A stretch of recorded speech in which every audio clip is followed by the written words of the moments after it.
दोस्तों, एक छोटे से शहर में बिंदिया नाम की एक औरत रहती थी। वह शादीशुदा थी, लेकिन उसकी कोई औलाद नहीं थी। 3 बार उसका गर्भपात हो चुका था। वह बच्चे को पाने के लिए व्याकुल रहती थी, लेकिन हर बार उसकी गोद सूनी ही रह जाती थी। बिंदिया ने औलाद को पाने के लिए कई तरह के उपाय किए थे। इसके बावजूद उसके घर का आंगन बच्चों की किलकारियों के लिए सूना था। बिंदिया का पति एक मजदूर था और वह अपनी पत्नी से बहुत प्यार करता था। उसे भी अपने बच्चे की चाहत थी, लेकिन ऊपर वाले की मर्जी के बिना उसका यह सपना पूरा नहीं हो सकता था। बिंदिया चौथी बार फिर से गर्भवती होती है। इस बार दोनों बड़ी उम्मीद से गर्भ के बच्चे का ख्याल रखते हैं।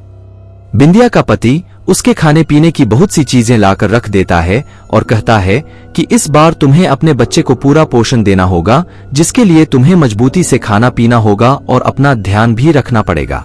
बिंदिया अपनी पति की बात सुनकर सर हिलाती है। दरअसल वह अंदर से टूट चुकी है। बच्चे को पाने की उसने अपनी सारी उम्मीदें खो दी है, लेकिन अपने पति के आत्मविश्वास को देखकर वह अपनी हिम्मत बढ़ाती है और तय करती है कि इस बार वह मां बनकर ही रहेगी। आधी रात होते ही बिंदिया के पेट में दर्द शुरू हो जाता है। अचानक बिंदिया के पति की नींद खुलती है और वह बिंदिया को अपनी गोद में लेटाकर हौसला देता है, लेकिन जब दर्द बर्दाश्त के बाहर होने लगता है तो वह अपनी पत्नी को अपनी पीठ में लादकर अस्पताल के लिए भागता है। रास्ते में बिंदिया बेहोश हो जाती है। बिंदिया का पति उसे वहीं जमीन पर लिटा लेता है और जोर जोर से मदद के लिए चिल्लाने लगता है। तभी पास में स्थित श्मशान से एक चंडाल निकल कर आता है। उसके हाथ में एक पानी का ग्लास होता है। वह आते ही बिंदिया के चेहरे में पानी छिड़कता है। बिंदिया धीरे धीरे अपनी आंखें खोलती है। तभी बिंदिया की प्रसव पीड़ा बढ़ने लगती है। बिंदिया का पति उसे जोर से पकड़ लेता है और उसका हौसला बढ़ाने लगता है। श्मशान का चंडाल अपने कपड़ों से राख निकाल कर बिंदिया के पेट में लगाता है, जिससे बिंदिया की तकलीफ शांत हो जाती है और कुछ ही पल में एक बच्चा पैदा होता है।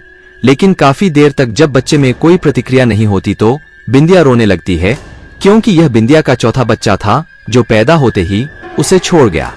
बिंदिया का पति बच्चे की मौत से दुखी हो जाता है, लेकिन वह अपनी पत्नी के सामने अपना दुख व्यक्त नहीं करता। तभी उसकी नजर चंडाल पर पड़ती है। चंडाल हाथ जोड़कर आंख बंद किए हुए कोई मंत्र पढ़ रहा होता है। अचानक बिंदिया के बच्चे की आंख खुल जाती है और वह किलकारी मारकर रोने लगता है।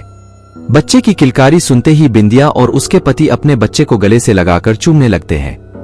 कई सालों बाद उन्हें संतान का सुख प्राप्त हुआ था। दोनों श्मशान के चंडाल को धन्यवाद देते हैं और उसके चरणों में गिरकर उसका अभिवादन करते हैं। चंडाल बिना कुछ बोले श्मशान में वापस लौट जाता है। बिंदिया का पति अपनी पत्नी और बच्चे को साथ में लेकर घर वापस आ जाता है। दोनों अपने बच्चे के साथ बहुत खुश होते हैं। एक रात बिंदिया की नजर खुलती है तो वह देखती है कि उसका बच्चा कमरे में पैदल चल रहा है, लेकिन वह तो सिर्फ 2 महीनों का है। बिंदिया सोच में पड़ जाती है कि इतना छोटा बच्चा कैसे चल सकता है। वह अपने पति को जगाती है, लेकिन गहरी नींद में होने की वजह से वह नहीं उठता।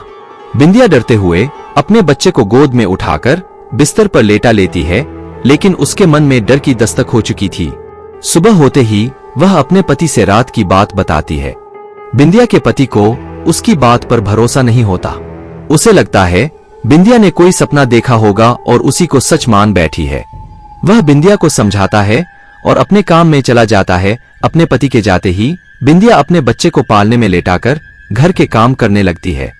घर के काम के बाद बिंदिया अपने बच्चे को दूध पिलाने के लिए उसके पास जाती है और वह डर जाती है जब अपने बच्चे को खून से भिड़ा हुआ मुर्गे के पंखों के साथ खेलते देखती है।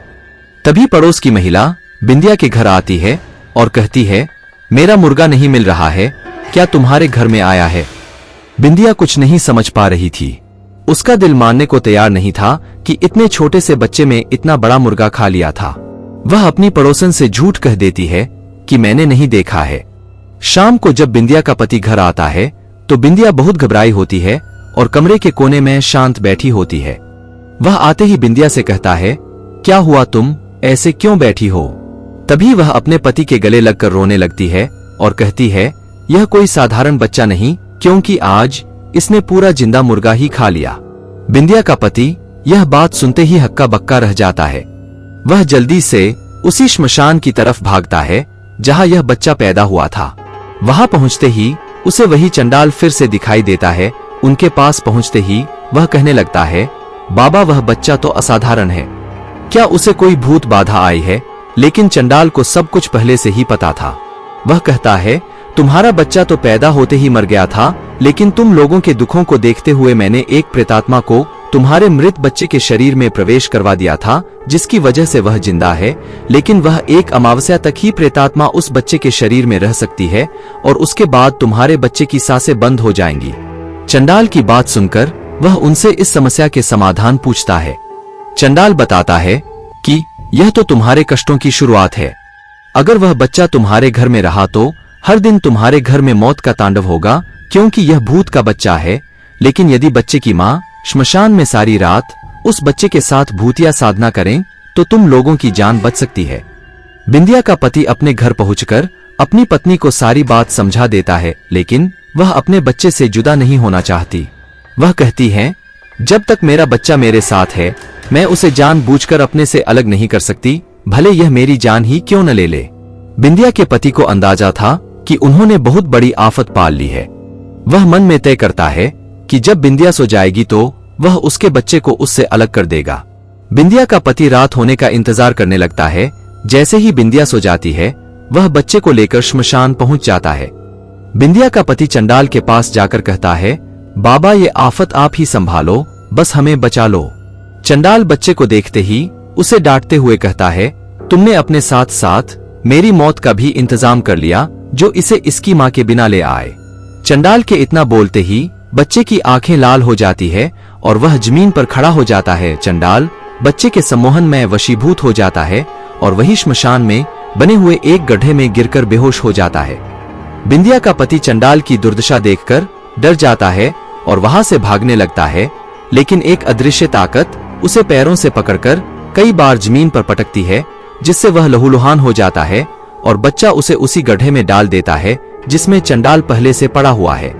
दोनों के गड्ढे में जाते ही श्मशान में जोरदार हवाएं चलने लगती है और मिट्टी उड़कर उसी गड्ढे में जाने लगती है और देखते ही देखते दोनों जिंदा ही दफन हो जाते हैं।